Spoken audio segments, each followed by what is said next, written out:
네, 내년도 최저임금이 시간당 8,350원으로 결정되었습니다. 이 소식을 전하는 오늘자 조간신문 일면 머릿 기사들입니다.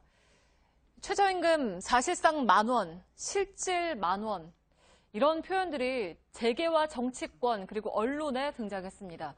급격한 인상으로 사업주의 부담이 커진다는 취지입니다. 팩트체크에서는 이 금액이 어떻게 나온 건지 또 사실로 볼 수 있는지 확인을 했습니다. 오대영 기자, 최저임금 실제로 만원 순위 되는 겁니까? 저희가 3명의 전문가를 취재했는데요. 네. 공통적으로 말하는 건 그렇게 보기 어렵다라는 것이고 저 계산 자체가 자의적이다 네. 이렇게 판단을 했습니다. 자의적인 계산이다. 그러면은 어떻게 계산을 했길래 8,350원이 사실상 만원 이렇게 되는 겁니까? 일단 설명드리기에 앞서서 월 노동시간을 좀 봐야 되는데요. 네. 이렇습니다. 우리가 보통 한 달을 4주라고 생각을 하는데 엄밀히 말하면 평균 4.35주입니다. 일주일에 40시간 일하면 40시간 곱하기 4.35주. 그래서 월 174시간이 됩니다. 이게 근로기준법에 따라서 일주일에 15시간 이상을 일하면 1일. 그러니까 8시간의 유급 휴일이 생깁니다. 네. 이날은 일하지 않아도 노동으로 간주하게 됩니다. 일반적으로 일요일이라고 생각하시면 되는데요.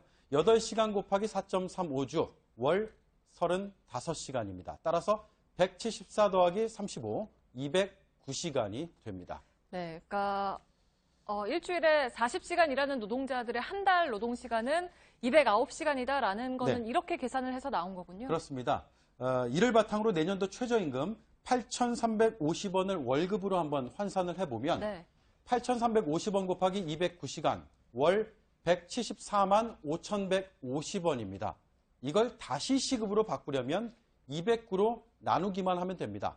8,350원입니다. 또다시 월급으로 환산하려면 209를 곱하기만 하면 됩니다. 네, 그러니까 어떻게 계산을 하든 시급은 8,350원이 나오는데 아까 뭐 만원, 실질적으로 만원이다라는 주장은 어떻게 계산을 해서 나오는 건가요? 문제는 월 최저임금을 209로 나눠서 시급을 계산한 게 아니라 174시간으로 나눴다라는 겁니다. 나머지 35시간은 일하지 않고 급여를 받는 유급휴일이고 그래서 이날 나가는 주휴수당은 포함시켜서는 안 된다라는 논리입니다. 이렇게 계산하면 174만 5,150원 나누기 174, 만 30원, 사실상 만원이다라는 말이 나오고 있는데 노동법 학계에 물어봤습니다. 쓰지 않는 방식이라고 말했습니다. 고용노동부도 이런 계산법은 부적절하다고 지난 4월 유권 해석을 내렸습니다. 최저임금과 주휴수당은 각각의 법에 의해서 사용자가 준수해야 하는 임금이라는 게 이유였습니다. 단, 급격한 최저임금 인상에 따른 사회적 부작용을 막는 차원에서 이런 개념 필요가 있다라는 학자와 전문가도 있었습니다. 일부 소송인은 이 문제로 소송을 제기했습니다. 다음 달 행정법원을 네, 뭐 법원 판단까지 좀 지켜봐야 할 것 같은데, 근데 이제 이런 주휴수당이 한국에만 있다. 그리고 이게 뭐 무노동 무임금 원칙을 이야기하면서 없애야 한다라는 이야기들도 있지 않습니까? 네, 일단 한국에만 있는 건 아니고요. 한국, 터키, 대만 등에 있었습니다. 그래서 주요국에 없는 건 사실입니다. 네. 일하지 않았는데 사업주가 호의로 준 것은 하지만 아니다라는 게 전문가의 말인데요. 자세하게 한번 들어보시죠. 독특한 시스템은 맞는데 우리 사회가 50년 이상 이 시스템을 전제로 해서 임금을 한 거거든요. 주휴수당이 없었다면 다른 식으로 기본급에 들어가거나 했어야 할 임금들이에요. 마치 원래는 200만 원밖에 안 줄 건데 법에서 주휴수당을 정해서 250만 원이 됐다. 양자가 그렇게 할 리가 있나요? 네, 그래서 특히 주휴수당을 다 챙겨받지 못하는 직군이 있기 때문에 사실상 만원이다라는 표현은, 주장은 떨어집니다. 네, 지금 말한 바로 그 직군이 지금 논란이 되고 있는 편의점 아르바이트생 같은 경우 아니겠습니까? 네, 뭐 전부 다는 아니지만 일부 포함이 될 수가 있습니다.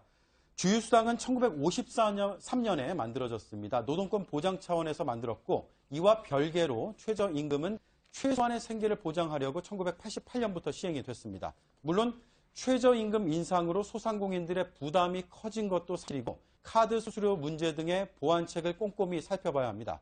하지만 사실에 기반하지 않은 계산법과 주장은 논의의 본질을 흐릴 수 있습니다. 네, 팩트체크 오대영 기자였습니다.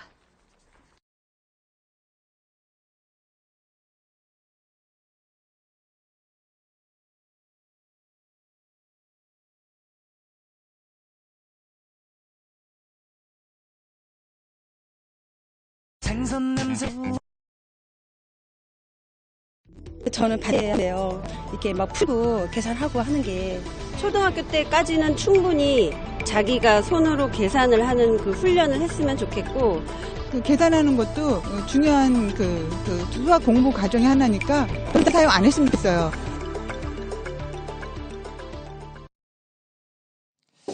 예, 교육부가 어제 수학교육 종합계획을 내놨는데 수학 시간에 계산기를 사용하는 거 포함이 됐어요. 지금 보신 것처럼 학부모들 사이에서는 부정적인 반응도 많은데요. 아무래도 우리에게 익숙하지 않은 그런 일이겠죠. 이 문제를 오늘 팩트체크에 좀 짚어보겠습니다. 어떻게 보셨는지 아닌지 물론 딱 결론 내기 어려울지 모르겠으나 오늘 한번 대상으로 올려보죠. 교육부에서 이런 방침을 내놓은 것, 그만큼 이제 수학을 어려워하는 학생들이 많이 있으니까 그것이 좀 도움이 되지 않을까, 오히려 수학에 더 관심을 갖게 되지 않을까, 그런 뭐 이런 것도 좀 들어가 있는 거겠죠. 예, 그렇습니다. 수포자, 오늘 제가 좀 수학을 포기한 자를 타죠. 예. 한국 학생들 중에 많게는 50%가 수포자다. 뭐 이런 연구 결과도 있습니다. 예. 자, 그러다 보니까요, 계산기 쓰게 하자 이야기까지 이렇게 해서 이제 나오게 된 건데, 사실 뭐 2009년 교육과정에 이 들어가 있던 내용이었었는데, 이번에 좀 더 적극적인 방안으로 나오게 된 겁니다. 예. 수포자. 저도 그 중에 하나였을지도 모르겠습니다. 예. 주목한 단어인가요? 팩트체크가? 예. 모두들 이렇게 단어에 주목을 하니 앵커 브리핑은 뭘 먹고 살라고. 알겠습니다. 자, 계산기를 쓰면 수업도 그렇고 문제 자체도 달라질까요? 예, 그렇습니다. 만약에요, 어떤 문제든 간에 만약 보기가 이렇게 나왔다고 하면, 예. 이렇게 뭐 1번은 뭐 마이너스 13.5고 2번 0이고요. 그렇다면 아마 우리나라 학생들 다 그런다 그러면 거의 대부분 아마 2번을 찍을 겁니다. 예. 대부분 4번을 택하는 일은 거의 없겠죠, 보통. 예. 아마 뭐 2번 같은 경우는 대부분 다 모르는 1이나 0이나 1 뭐 고르라고 하지 않습니까? 예. 4번 같은 경우는 말씀하신 대로 너무 복잡하니까 이 손으로 계산해서 나올 수가 없는 답이다. 아마 답이 아니라고 생각을 할 겁니다. 예. 자, 그런데 미국 시험 같은 경우에는요, 계산기를 쓰는 문제가 나오기 때문에 이 4번도 답이 될 가능성이 상당히 있는 거죠. 예. 그래서 우리도 이렇게 문제 자체가 바뀔 수가 있는 겁니다. 미국에서는 수학 전쟁이라고 불릴 만큼 아주 격렬한 논의 끝에 94년부터 이 수업은 아니고 미국 수능인 SAT에서까지 계산기를 쓸 수 있게 됐습니다. 미국 고등학교에서 쓰는 게요, 지금 화면에 보시는 같은 저런 그래핑 계산기라는 건데요. 지금 보시는 것처럼 함수를 입력을 하면은 계산기 상에서 그래프까지 그려지면서 답이 착 나오는 겁니다. 예. 지금 저렇게 또 X에 따라서 Y 값이 이렇게 나오는데요. 아예 그림으로 다 나오는군요. 그러면요, 그러면 더 집중을 할 수 있을 거다, 더 많은 것을 얻을 수 있을 거다는 설명인 겁니다. 예. 그런데 실제로 이렇게 다 하면 사실 엄두도 못 냈던 학생들이 수학 문제를 풀게 되는 거기 때문에 예. 그래서 좀 관심을 더 갖게 되지 않을까, 가져봐도 되는 거 아닌가요? 예, 그래서 그런 부분에 대해서 연구 결과도 나와 있습니다. 예. 아무래도 미국에서 그런 연구가 많이 진행이 됐는데요. 계산기를 사용하면은 산수 개념에 대한 이해가 높아지고 또 학습 능력도 향상된다, 이렇게 결론을 짓고 있습니다. 예. 국내에서도요, 중학생들을 대상으로 비슷한 연구를 진행을 한 게 있는데, 계산기를 쓸 때 재미도 더 느꼈고 학생들의 집중력도 높아졌다, 이런 결과였습니다. 예. 미국에서는 그럼 20년 이상 이걸 해온 건데 실제로 관심이 높아졌다는 조사 결과도 있습니까? 연구 결과도? 그런데 썩 그렇지는 않고요. 오히려 그 반대 이야기들이 좀 많이 있습니다. 아, 그런가요? 예. UC 샌디에고의 예핌 젤마노프 교수라고 있는데요. 39살 때 수학계의 노벨상이라고 하는 필즈상을 받은 인물입니다. 예.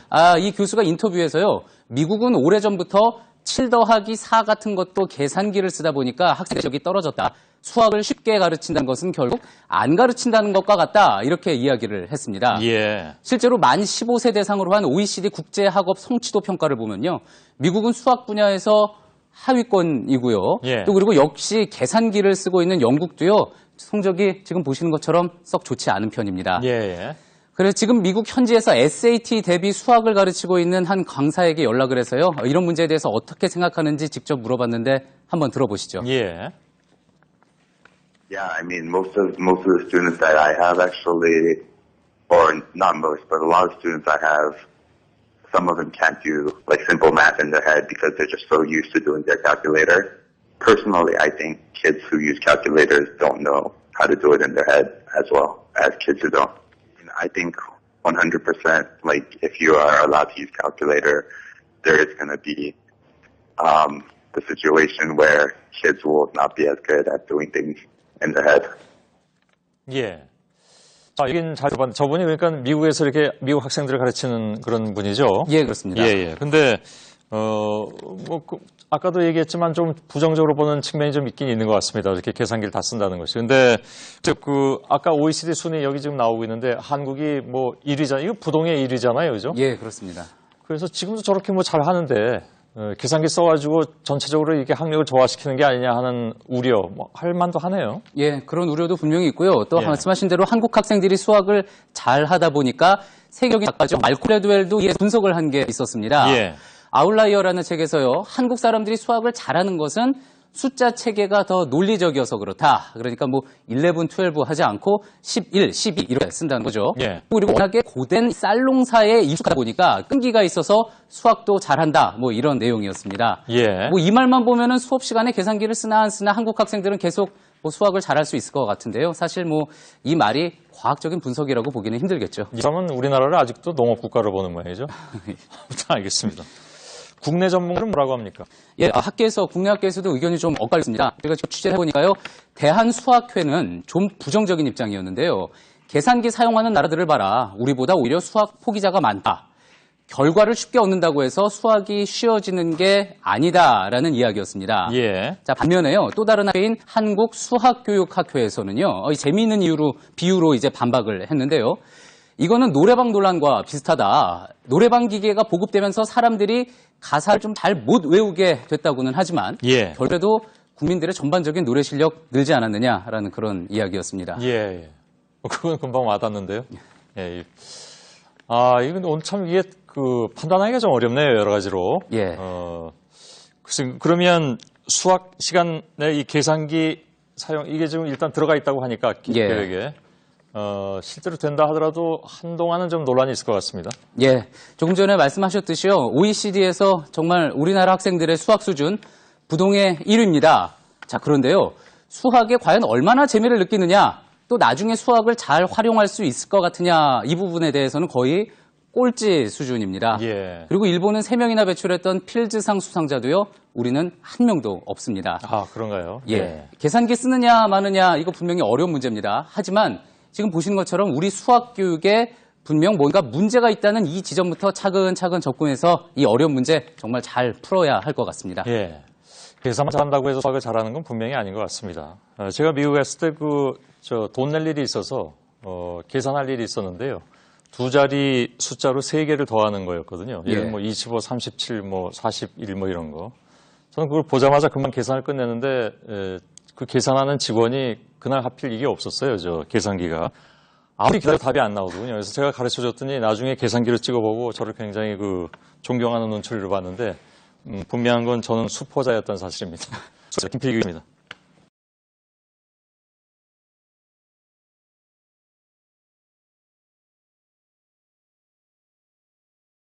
사람들 부동산 다 있고 남 없어.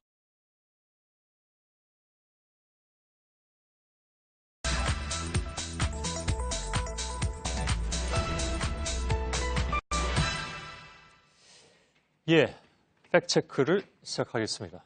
오늘이 11월의 마지막 날이고 동시에 또 월요일입니다. 그러니까 한 달의 마지막 날이고 새로운 주의 첫 날이죠. 시청자 여러분께 질문을 한 가지 좀 드려볼까요? 그렇다면 이번 주는 11월의 마지막 주일까요? 아니면 12월의 첫 주일까요? 또 이와 관련된 질문이 있는데 이번 주는 월요일인 오늘부터 시작된 걸까요? 아니면 일요일인 어제가 시작이었던 것일까요? 골치 아프십니까? 요즘 내년도 달력이 한창 나오고 있는데 오늘 이렇게 달력과 관련된 궁금증들 사실은 전부터 이 문제에 대한 질문이 팩트체크팀에 많이 들어왔다고 하는데 오늘 풀어드리도록 하겠습니다.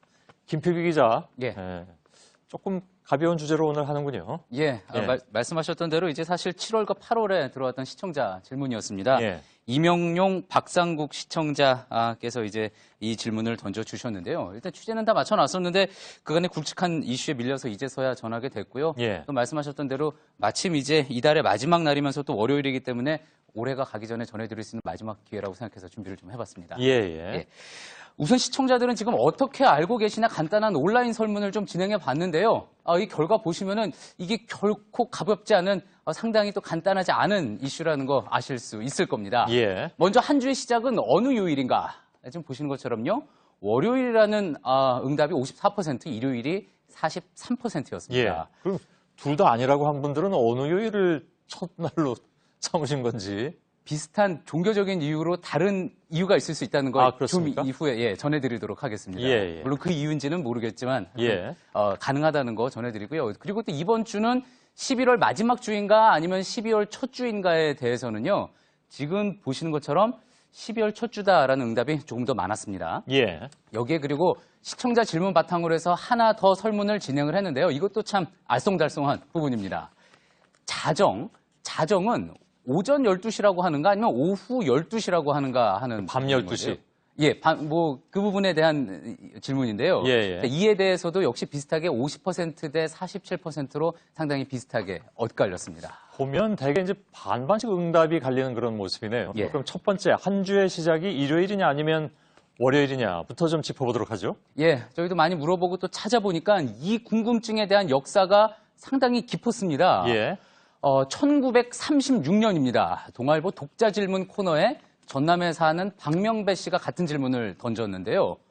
종교에 따라서 한 주의 첫날을 이렇게 잡기도 하고 저렇게 잡던데 어떻게 된 거냐 물었더니 성경 해석의 문제지만 통상적으로는 월화수목금토라고 한다는 게 그 신문의 답변이었습니다. 예. 그런가요? 예. 근데 이게 굉장히 오래된 역사 깊은 질문이군요. 그렇습니다. 일제강점기에도 이런 질문이 나왔으니까. 그렇습니다. 예. 자, 그래서 일단 이거에 대해 맞는지 틀리는지는 잠시 뒤로 미루고요. 다른 나라에서는 어떻게 보고 있는지도 살펴봤습니다. 예. 영국의 경우는요, 사전적으로 월요일을 The First Day of the Week, 그러니까 일주일의 첫날이라고 명을 하고 있고요. 월요일을. 예. 예. 반면 미국 사전에서는요, Second Day라고 일주일의 둘째 날, 그러니까 일요일을 첫째 날로 보고 있었습니다. 예. 일본의 경우에는 보니까 달력의 대부분 일요일부터 표기하는 경우가 이렇게 대부분이었고요. 중국의 경우에는요, 또 반면에 요일 자체를 싱치2, 싱치얼 해서 1번 날, 2번 날 이렇게 부르기 때문에 월요일을 먼저 또 표기하고 있었습니다. 예. 이게 아까 전에 그 설문조사에서 아니라고 응답했던 그 내용에 대한 어떤 힌트가 될 수도 있겠는데요. 이슬람권에서는요, 금요일을 안식일로 생각하다 보니까 목요일하고 금요일이 주말 휴일입니다. 예. 그래서 이렇게 달력을 토요일부터 시작하는 곳도 있습니다. 예. 잠깐만, 이건 그럼 오른쪽에서부터 봅니까? 맞습니다. 이슬람권이기 때문에 오른쪽 토요일이고요. 쭉 토요일부터 토일, 월화 이렇게 가는 거군요. 그렇습니다. 예. 예. 그 2%의 해답이 나왔군요, 그렇다면. 예, 그렇습니다. 뭐 꼭 저 의미라고 안 볼 수도 있지만, 예. 한국에서는 월요일부터 시작되는 달력이 최근에 좀 보긴 했는데 대부분은 일요일부터 시작을 합니다. 예, 그렇습니다. 그래서 한국의 경우는 일반적으로 어떤지 국내에서 가장 큰 규모의 달력과 수첩을 생산하는 업체의 중에 하나인 이제 Y사 관계자에게 물어봤습니다. 예. 일요일이나 월요일을 먼저 어떻게 표기해야 한다라는 정부 지침 같은 것은 없다고 했는데요. 다만 이제 주문자가 원하는 대로 인쇄를 해주기는 하는데 특별한 요청이 없다면 일요일을 먼저 표기하는 게 일반적이라고 설명을 했습니다. 예. Y사에서 좀 놀랐겠군요. 팩트체크해서 전화하니까. 예.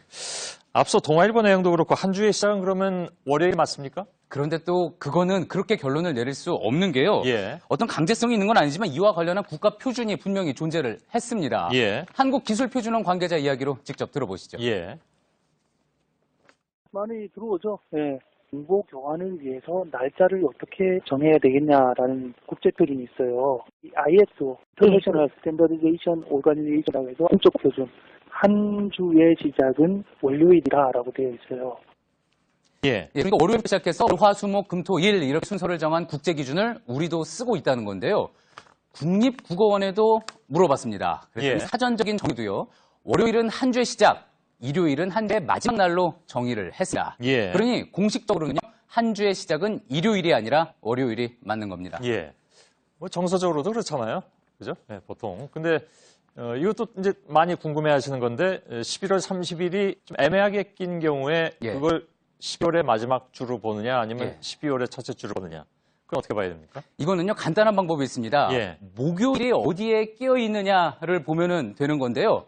그게 바로 이제 그 주가 어떤 주인지를 결정을 하는 겁니다. 예. 그러니까 일주일이 이제 7일인데 그 중에 과반 4일 이상이 어느 달에 속하느냐를 보면 되는 거죠. 만약에 11월 30일이 목요일이었다. 예. 그랬다 그러면은 목요일이거나 그 이후에 이 주는 11월의 마지막 주가 되는 거고요. 예. 12월 1일이 목요일이었다. 그렇다면은 12월의 첫 주가 되는 겁니다. 예. 자, 오늘 11월 30일 월요일이죠. 그러면 이번 주 달력을 보면은 목요일은 12월 3일로 되어 있습니다. 자, 그러니 이번 주는 12월 첫째 주가 되는 겁니다. 예.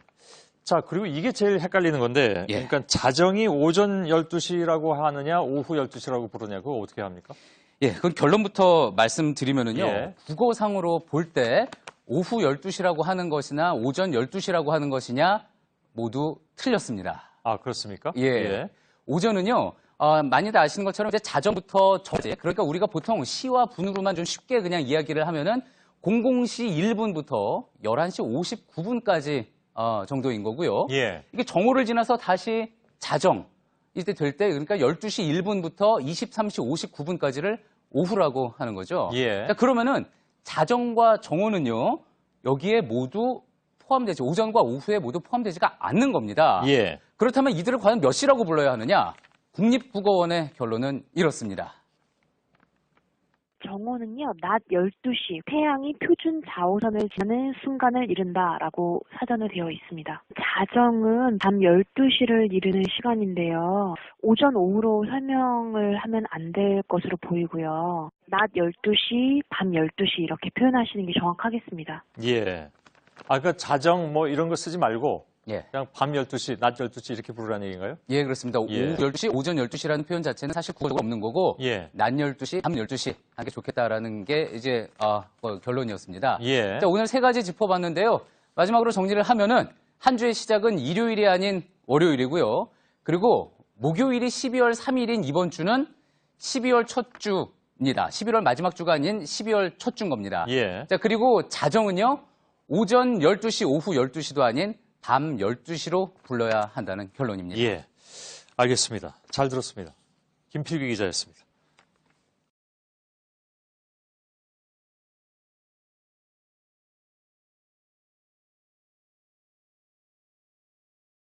마이 맥대석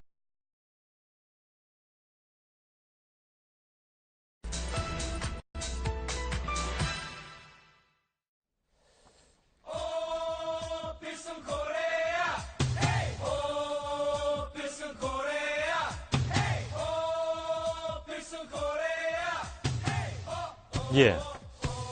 한국 축구에 정말 좋았던 시절입니다. 근데 한국 축구 얘기를 하려는 건 아니고요.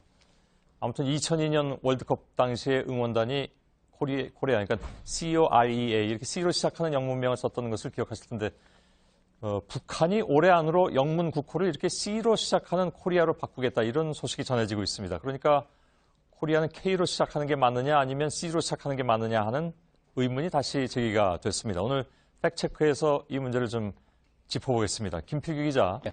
북한에서는 왜 바꾼다고 합니까, 갑자기? 이게 그러니까 2000년대 초반부터 북쪽에서 꾸준히 제기해왔던 문제인데요. 원래 이렇습니다. 주장이 이렇습니다. 원래 우리 국가는 C로 시작하는 코리아였는데 일제가 K로 시작하는 코리아로 바꿨다.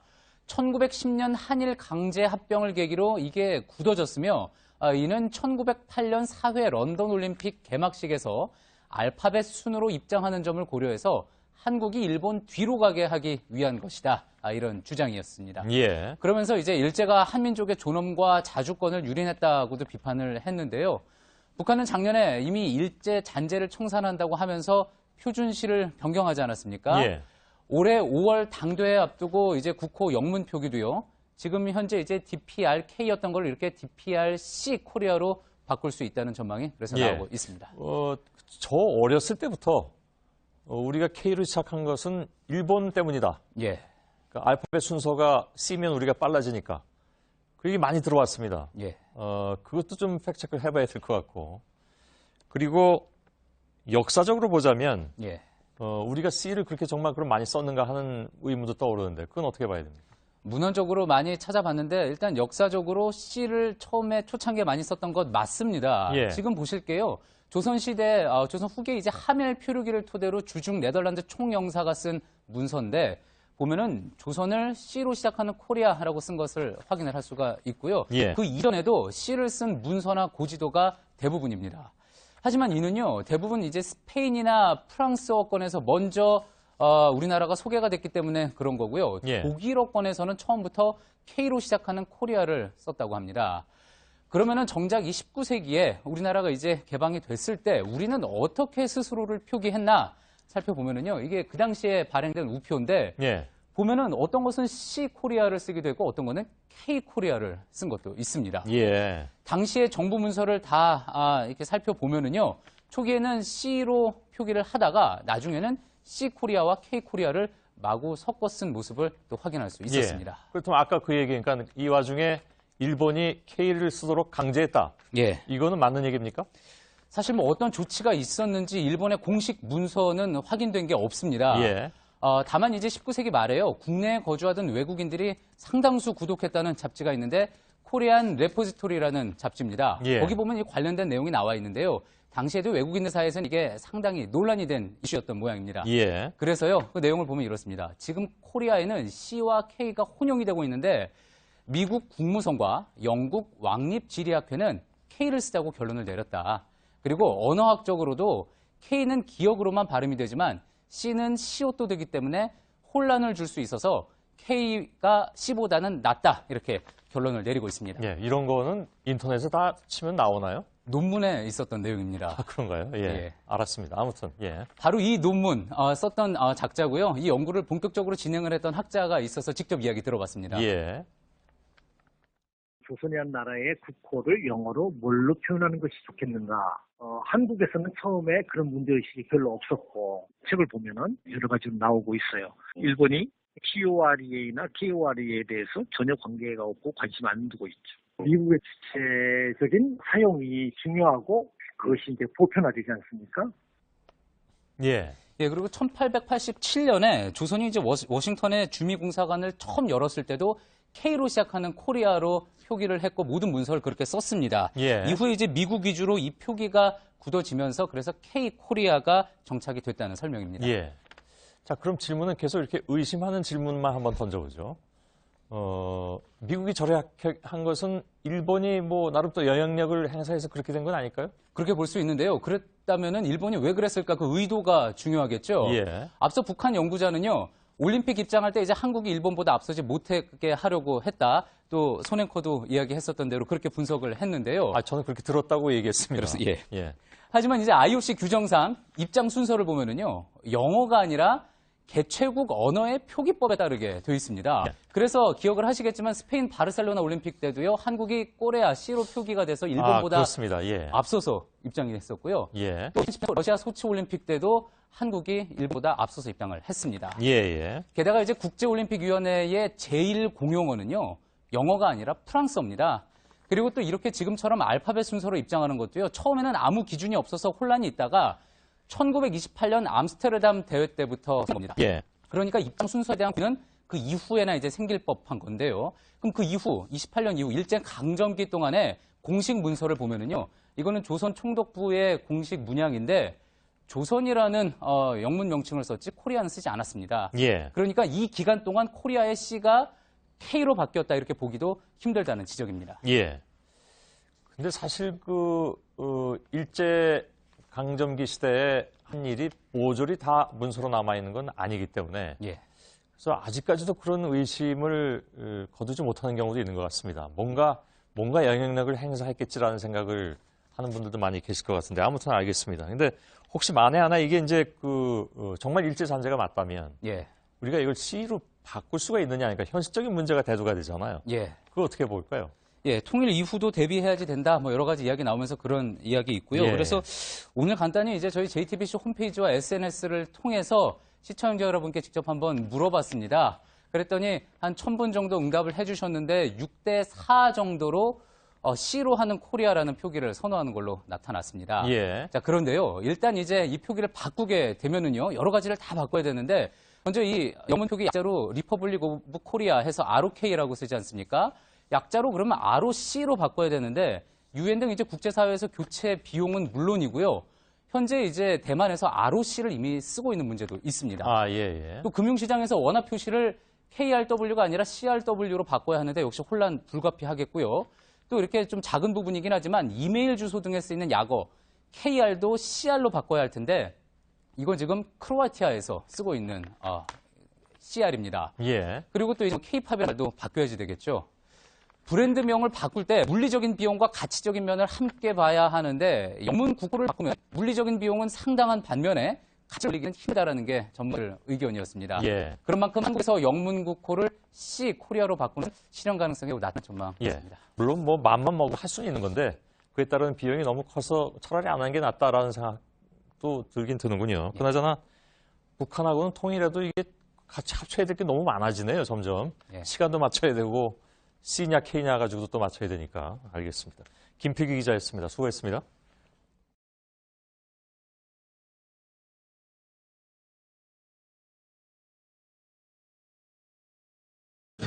창밖의 날씨가 무슨 상관 있나요? 창 날씨는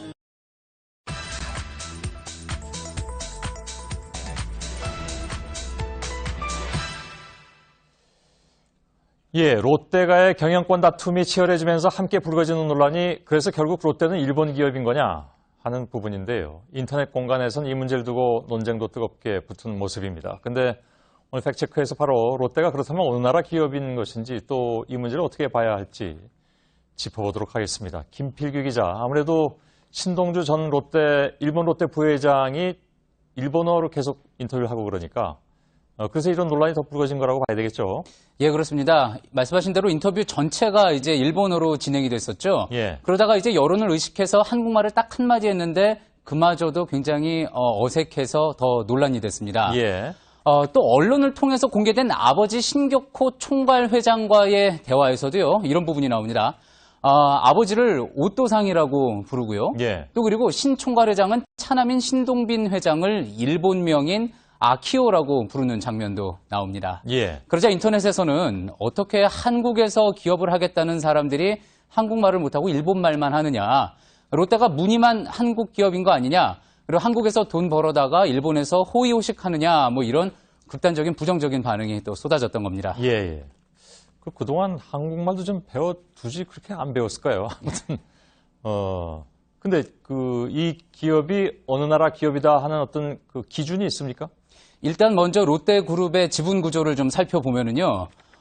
지금 보시는 것처럼 이제 롯데쇼핑, 롯데제과, 롯데칠성 등 우리나라에 여러 계열사가 있지 않습니까? 그런데 이들에 대한 강력한 지배력을 가지고 있는 게 바로 호텔 롯데입니다. 예. 그런데 이 호텔 롯데의 지분 거의 대부분을 또 가지고 있는 게 일본 롯데홀딩스와 또 일본 관계사들이고요. 예. 또 그 위에는 일본의 비상장법인인 광윤사가 있습니다. 예. 그러니까 결국 한국의 롯데그룹은 지배구조상으로 볼 때 결국 일본 기업이 맞다. 뭐 이런 의견도 있는 겁니다. 예. 반면에 그렇게 볼 수 없다는 전문가들도 많았는데요. 그 이야기 직접 들어보시죠. 예. 그 자회사들은 나름대로 법인격이 다 따로따로 관할권의 법에 따라서 법인격이 부여되어 있는 하나의 백체이지 그룹이 어느 나라 그룹이냐라고 하는 것은 법적으로는 아무 의미가 없어요. 롯데쇼핑은 한국 기업이죠. 그건 당연히. 왜냐하면 한국의 상법을 중거법으로 설립되어 있는 기업이기 때문에 뭐 IBM도 한국 IBM이 있지 않습니까? 본사는 미국에 있지만 한국 IBM은 한국 상법에 의해서 설립되어 있는 기업이에요. 예. 자, 어느 쪽에서는 일본 기업이라고 얘기하고 예. 또 이분은 또 한국 기업이다 이렇게 얘기를 하는데 법적으로 볼 때 한국법에 따라서 세워졌으면 한국 법인으로 봐야 된다 하는 것이 두 번째 말씀하신 분의 요지죠. 예, 그렇습니다. 예. 일단 현행법상으로 보면은 두 가지 면에서 외국 기업에 대해서 규정을 하고 있는데요. 예. 먼저 외국의 본점, 주소지를 두고 있는 것, 그것을 이제 외국 기업으로 보고 있고요. 또 하나가 외국 법에 따라서 설립된 법인을 외국 기업이라고 말하고 있습니다. 예. 자, 그러니까 전문가들 사이에서 한국에 본점이 있고 또 그리고 한국에 법인세를 내고 있는 롯데그룹은 한국 기업인 거고요. 또 일본의 법인세를 내는 일본 롯데는 일본 기업인 거다. 이런 해석이 많았습니다. 예. 그런데 법인의 국적에 대한 이 개념, 그러니까 어느 나라 기업인지 어느 기업이 어느 나라 것인지 따지는 것 자체가 득이 될 게 없다. 그래서 요즘은 법적으로 따지지 않는 추세다라는 그런 법률적인 해석도 있었습니다. 예, 옛날에는 이게 한국 기업이냐, 미국 기업이냐, 일본 기업이냐 이걸 열심히 따졌는데 요즘은 뭐 이른바 이제 글로벌화 됐으니까 예. 거기서 기업의 국적을 따지는 것이 어찌 보면 좀 무의미해졌다. 뭐 이런 얘기가 되겠군요. 예, 그런 부분입니다. 예. 삼성전자나 포스코의 예를 들어서 생각을 해보면요. 지금 현재 50% 이상이 외국인 지분이거든요. 예. 그러면은 이들도 외국 기업으로 봐야 할 것이냐.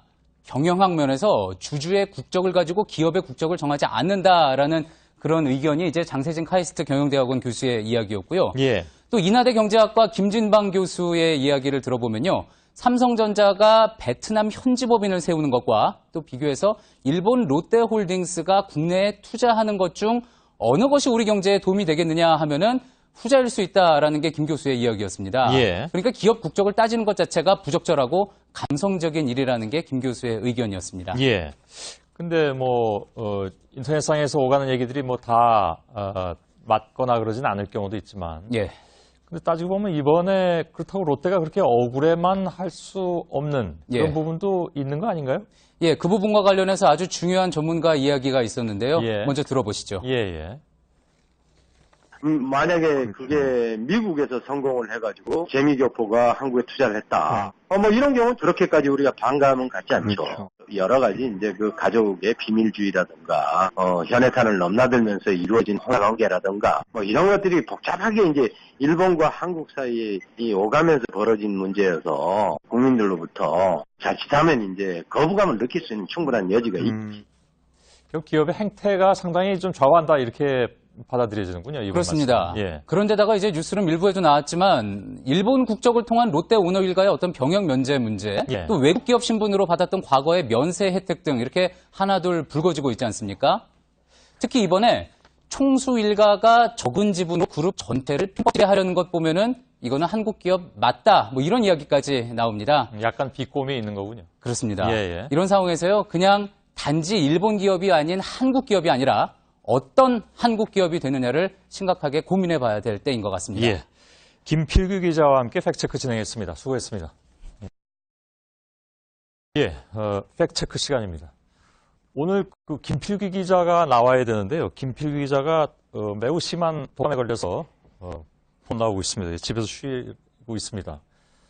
그래서 누가 대신 나왔냐 하면 제 옆에 있는 한윤지 기자가 대신 나왔습니다. 그래서 김필규 기자가 못하는 바람에 앵커팀이 이른바 셀프 서비스를 오늘 해드리고 있는 거죠. 어서 오세요.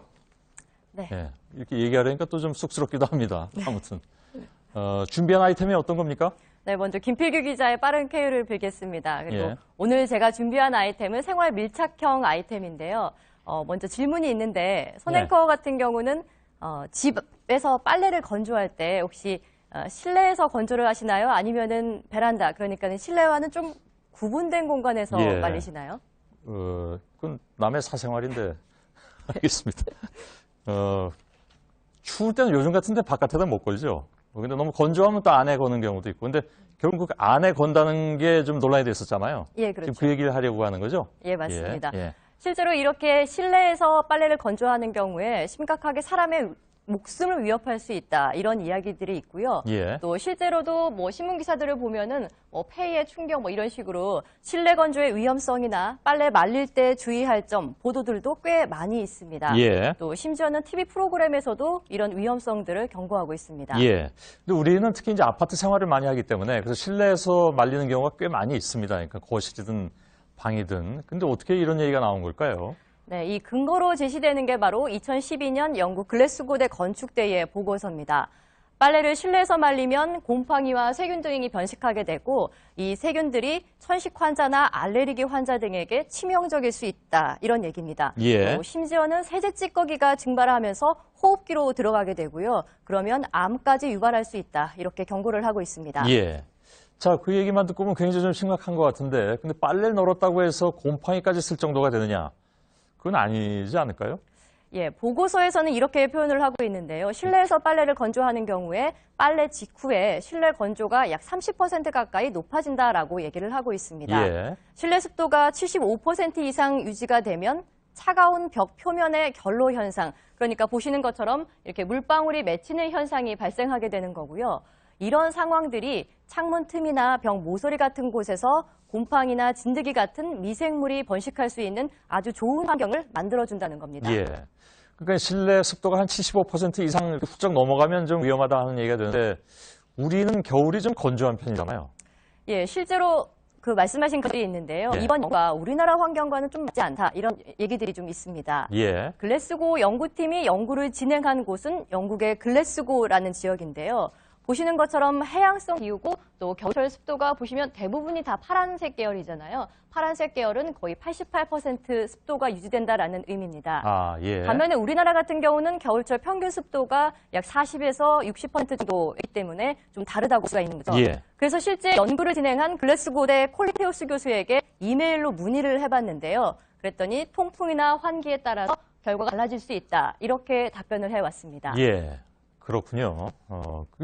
지역에 따라 이렇게 다 있으니까 똑같이 연구 결과를 적용하라 그러는. 근데 또 한 가지는 왜 그 화학물질 빨래에 이렇게 세탁하면 그 세탁제 화학물질인데 그게 나오면서 몸에 굉장히 해롭다 이런 얘기가 굉장히 크게 돌았었잖아요. 네, 그렇습니다. 세제나 섬유유연제에 포함되어 있는 벤젠이나 톨루엔과 같은 이런 것들을 휘발성 유기화합물이라고 하는데요. 예. 이런 물질들 때문에 문제가 됐었는데 이런 성분들 중에는 실제로 발암물질 분류된 것들도 있습니다. 예. 그러니까 빨래에서 이런 물질들이 증발하면서 체내에 들어가게 되고 또 밀폐되고 습도가 높은 곳에서는 가장 취약한 환경이라는 주장입니다. 하지만 이 역시 지나친 걱정이라는 게 대부분 전문가들의 의견이었습니다. 예. 직접 들어보시죠. 가스 부유물질, 그다음에 뭐 세균에 나오는 그런 여러 가지 접착제 성분 이런 것들인데 세탁물에서는 그 정도는 안 나와요. 이 방향제 한번 뿌리는 거 양도 안 돼요. 세탁물에서 세제에서 나오는 휘발성 유기화합물 정도는 아주 작죠, 양이. 네, 휘발성 예. 유기화합물이라는 거는 아주 쉽게 얘기를 하면 세집 증후군을 좀 생각하면 아주 쉽게 이해할 수 있습니다. 예. 세집에 들어가서 뭐 페인트나 접착제를 발랐을 때 바로 막 발랐을 때 나오는 거를 말을 하는 거고요. 세탁기로 빨래를 해서 충분히 헹궈낸 경우에는 그 수치가 미비합니다. 지금 보시는 것처럼 뭐 스프레이, 페인트, 방향제보다도 훨씬 세제가 수치가 더 낮게 나오기 때문에 사실상 걱정할 필요가 없다라는 게 전문가들의 예. 의견입니다. 그러면 뭔가요? 결국은 그냥 집안에서 안심하고 말려도 된다는 결론인가요? 네, 그렇습니다. 특히 겨울철 이 실내 습도를 조절하기 위해서 이 빨래를 충분하게 활용할 필요가 있다라고 전문가들이 많은 얘기들을 했는데요. 예. 연세대학교 강희철 교수 같은 경우에는 습할수록 몸에는 좋다는 점을 강조했습니다. 다만 너무 습도가 높다 보면은 세균이나 곰팡이가 번식할 수 있으니까 집에 작은 습도계를 하나씩 갖춰놓고 적정 습도인 40에서 60% 정도를 유지할 수 있도록 환기를 자주 시켜줄 필요가 있다. 이렇게 강조를 했습니다. 예. 또 아무리 추워도 하루에 3번, 또 한 번 할 때마다 10분 이상은 충분하게 환기를 시켜줘야 한다는 게 전문가들의 조언이었습니다. 예. 잘 들었습니다. 팩트체크. 오늘은 김필규 기자가 독감이 걸려서 한윤지 기자가 대신했습니다. 수고했습니다. 네.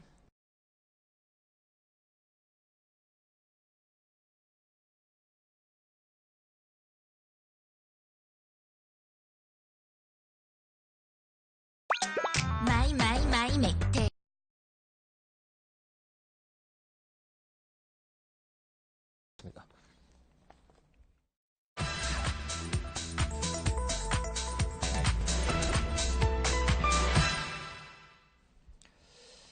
예, 앞서 세계보건기구에서 가공육을 발암물질로 규정했다는 소식을 전해드렸습니다. 오늘 팩트체크에서 한 걸음 더 들어가서 어떤 부분이 특히 문제로 지목되는지, 정말 가공육을 먹는 것이 담배 피우는 것만큼 위험한 것인지 짚어봐야 될 것 같습니다. 김필규 기자. 예. 가공육이라고 하면 이제 우선 햄이나 소시지 이런 걸 얘기하는 거죠. 예, 그렇습니다. 다른 종류도 많이 있습니다만. 예, 폭넓게 규정을 했는데요. 이번에 WHO가 언급을 한 거는요. 우리가 흔히 먹는 햄이나 소시지 그리고 또 베이컨을 포함을 해서요. 그리고 또 뭐 살라미나 파스트라미 같은 고급 가공육까지 또 그리고 햄버거에 들어가는 고기 패티까지 폭넓게 언급을 하고 있습니다. 예. 자, 이게 그러니까 조금 전에 보셨듯이 술이나 담배, 성면 그리고 비소와 같이 아주 치명적인 발암물질이라고 규정을 한 건데요. 외신 등에 따르면요, 그동안 나온 얘기가 이 모든 가공육에 들어가는 첨가물, 특히 아질산 나트륨이 몸속에 들어왔을 때 대장암을 일으키는 물질이 될 수 있다고 경고를 해왔습니다. 예. 한국식품안전연구원의 설명도 찾아봤는데요. 아질산 나트륨에 대해서 이렇게 이야기를 합니다. 동물 실험에서 발암성을 나타냈고 또 15세 미만 어린이와 임산부는 많이 먹으면 심각한 문제가 생길 수 있으니 섭취량에 주의하라 이런 내용입니다. 실제로요. 살짝 맛을 보면은 이게 짭짤한데요. 그래서 이거를 소금인 줄 알고 잘못 먹었다가 죽은 사람이 있다는 국내 보도도 있었습니다. 예. 자, 아질산염이 좀 그 논쟁이 되는 것 같은데. 예. 아까 이제 제가 그 속보를 통해서 들을 때는 아질산염 자체가 발암 물질은 아니다. 예. 그런 얘기를 했단 말이죠. 그렇습니다. 이지은 기자와 함께. 예. 특히 주범은 아니라는 이야기였고요. 예. 그 아질산염이 이제 반응을 해서 몸속에 들어왔다든지 해서 반응이 해서 예. 니트로사민이 됐을 경우에 발암 물질이 된다라는 내용이 예. 또 있었던 겁니다. 그 이지은 기자가 저한테 다시 보내왔는데 바로 그 얘기입니다. 그러니까 아질산염의 일종인 아질산 나트륨이 소화가 되면서 변형된 성분인 N니트로스 화합 물질이 되는데 그것이 대장암을 일으킨다. 맞습니다. 그러니까 자칫 그 오해에서 아질산염이 몽땅 무슨 그 암을 일으킬 수 있는 주범이라고 판단해서 안 됩니다. 이렇게 또 보내왔더군요. 지금 조금 전에 김필기 기자가 얘기한 것과 맥이 같은 그런 얘기라고 봐야 되겠죠. 예, 그렇습니다. 예. 지금 또 많이 그 부분에 대해서는 한으로 또 논란이 되는 부분도 있는데 예. 뒤에서 또 설명을 드리겠습니다. 예, 그렇게 하죠. 근데 이런 물질을 그럼 왜 그럼 넣는 겁니까? 일단 오래 보관하면서도요, 맛있게 보이게 하기 위해서입니다. 예. 아질산 나트륨은요, 식중독 일으키는 독소를 막아주고요. 그래서 오래 보관을 할 수 있게 하고 또 원래 햄이나 소시지는 이제 죽은 고기이기 때문에 거무튀튀해질 수밖에 없는데 이렇게 아주 신선한 붉은 빛을 띠게 해줍니다. 예. 그러니까 가공육에 이렇게 꼭 필요하다 보니까 유럽이나 미국, 일본 등 대부분 국가에서도 식품 첨가물로 사용을 하고 있는데요. 이렇게 다 보면은요, 한 제품에 넣을 수 있는 최대 양과 또 그리고 하루 사람이 최대한 섭취해도 되는 양을 다 정해놓고 있습니다. 예. 그런데도 이제 관련한 문제가 자주 제기가 되다 보니까 몇 년 전 우리 식약처에서 조사를 했습니다. 그래서 시중 유통 중인 햄이나 소시지에서는 아질산 나트륨 함량이 기준치 이하라고 밝혔고요. 예. 또 한국인의 식습관상 일일 섭취 허용량 보니까 한 10분의 1 수준만 먹고 있다는 발표를 하기도 했습니다. 예. 그러니까 햄이나 소시지를 그렇게 많이 먹고 있지는 않다. 그러니까 괜찮다. 이런 얘기인데 어쨌든 근데 먹는 사람 입장에서는 좀 불안하잖아요, 그죠? 예, 그렇습니다. 예. 그럼에도 불구하고 계속 사용이 되어 왔던 거는 아질산 나트륨이 WHO에서 정확하게 발암 물질이라고 규정을 했던 게 아니라 발암 의심 물질로 규정을 해왔기 때문입니다. 예. 게다가 그 독성에 대해서는 논란의 여지가 있다는 그 주장도 있었는데 먼저 전문가 이야기로 들어보시죠. 예. 우리가 먹게 되면 아질산의 80% 이상은 채소를 통해서 먹게 되죠. 그럼 실제로 아질산이 독성이 강하다 그러면 채소를 먹지 말아라고 똑같거든요. 술이 알코올이 1급 발암물질이다 뭐 이런 건 확정이 되어 있는데 1급 발암물질인 술은 별로 걱정 안 하면서 그죠? 예. 예, 그러니까 시금치 같은 자연식품, 특히 김치에도 아질산염이 있는데 유독 가공육만 문제 삼는 거는 너무하다라는 이야기들이 있었습니다. 예. 영국 식품연구소의 이안 존슨 박사 역시도요. 어제 파이낸셜 타임스와의 인터뷰에서 가공육 섭취와 대장암 발병에 관련성이 있다는 증거는 있지만 그 영향은 상대적으로 적고 또 발병 메커니즘도 정확하게 규명되지 않았다고 이야기를 했습니다. 예. 그러면서 베이컨과 소시지를 담배 연기에 필적하는 위험물질로 규정하는 건 부적절하다는 입장을 내놓기도 했습니다. 예. 근데 학자에 따라서 논란이 되고 있던 그런 사안이면 틀림없는데 사실 그 음식에 대해서는 학자들마다 서로 얘기하는 게 좀 달리 나오는 경우가 많아서 소비자들은 좀 헷갈리는 경우도 있습니다. 근데 이번에 WHO에서 어쨌든 그런 논란에 대해서 결론을 내린 셈이 되는 거 아닌가요? 예, 그렇습니다. 많은 논란이 있었고요. 그리고 22명의 전문가가 있었는데 일단 만장일치 의견이 나오지는 않았다고 합니다. 예. 그래도 어쨌든 지금 아질산 나트륨 자체를 언급을 했고요. 또 가공육은 확실히 발암물질이라고 했습니다. 예. 그러면서 또 WHO에서는 가공육이 아닌 붉은 고기 자체도 발암물질까지는 아니지만 발암 위험이 있다고 명시를 했습니다. 예. 자, 그러니 앞으로 전 세계 육류업계 중심으로 상당한 논란이 불가피하게 됐는데요. 자, 그런데 한 가지 더 짚고 넘어갈 점은요. 국내의 가공육 소비량 썩 많지 않다고 조금 전에 말씀을 드렸죠. 예. 전체 육류 소비량을 봐도 지금 보시는 것처럼 한 미국의 절반 정도도 안 되는 수준이라서요. 우리는 이런 문제에 대해서 혹시 좀 상대적으로 괜찮은 거 아니냐라는 반응도 있었는데요. 예. 올 초 발표된 자료에 따르면은 인구 10만 명당 대장암 발병률이 한국이 1위였습니다. 물론 뭐 여러 가지 다른 요인이 또 있을 수도 있지만 이 늘어나는 육류 소비에 비해서 운동량은 줄고 반대로 또 음주량은 늘기 때문이라는 진단이 많았습니다. 예. 자, 육류 소비량이 적다는데 안심하지 말고요. 경각심을 가질 필요가 있다는 게 또 취재 과정에서 들은 많은 전문가들의 이야기였습니다. 예, 알겠습니다. 이런 음식을 생각하면 당장 떠오르는 어떤 음식 종류가 하나 있는데 그 뭐 입 밖에 얘기하기는 좀 그렇고 아무튼 모두들 너무 많이 먹지는 않도록 좀 해야 될 것 같습니다. 예, 김필규 기자였습니다. 수고했습니다.